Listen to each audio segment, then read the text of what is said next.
di sini saya akan menjelaskan tentang energi yang kita pakai adalah energi PLTS.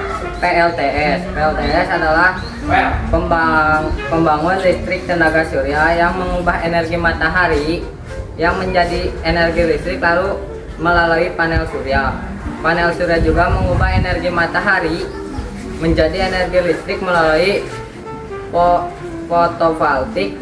Foton dari sinar matahari yang mengenai sel surya terbuatnya dari bahan semikonduktor seperti silikon, melepaskan elektron dan menciptakan aliran listrik. Arus ini kemudian dikumpulkan dan digunakan untuk berbagai keperluan listrik.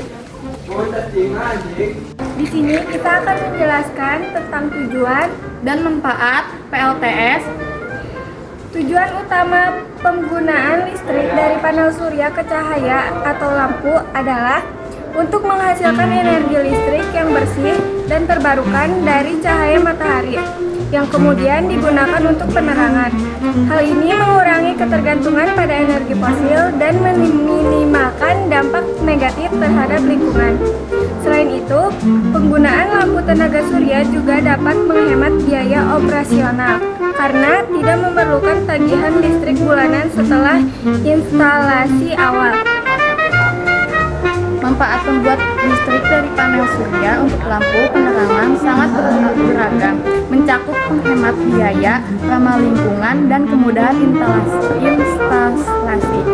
Energi matahari yang ditangkap panel surya diubah menjadi listrik untuk menyalakan lampu, mengurangi ketergangguan pada listrik dari sumber konvensional dan mengurangi tagihan listrik.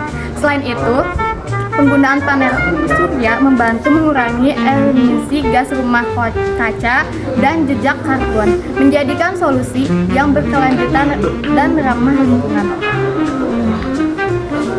Penerapan PLTS atau pembangkit listrik tenaga surya dalam kehidupan sehari-hari sangatlah luas.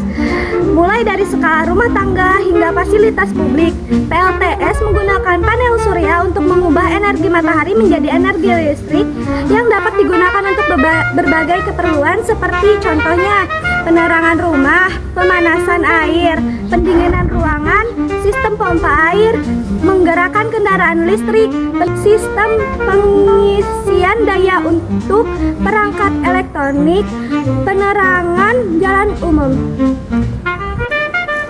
Keunggulan panel surya, energi terbarukan matahari adalah sumber energi yang tidak akan pernah habis selama miliaran tahun. Hemat biaya, meskipun investasi awal cukup besar, panel surya dapat mengurangi tagihan listrik dalam jangka panjang. Ramah lingkungan, teknologi ini menghasilkan energi tanpa emisi karbon. Perawatan minim, panel surya memerlukan perawatan yang sederhana seperti pembersihan rutin untuk memastikan efisiensi. Kesimpulan dari pembuatan listrik dari panel surya ke cahaya atau lampu adalah bahwa panel surya dapat secara efektif mengubah energi matahari menjadi listrik yang kemudian dapat digunakan untuk menyalakan lampu. Proses ini melibatkan penyerapan foton dari sinar matahari oleh sel surya yang kemudian melepaskan elektron yang menghasilkan arus listrik yang dihasilkan ini dapat digunakan atau disimpan dalam baterai untuk digunakan nanti, terutama saat malam hari atau saat cuaca mendung.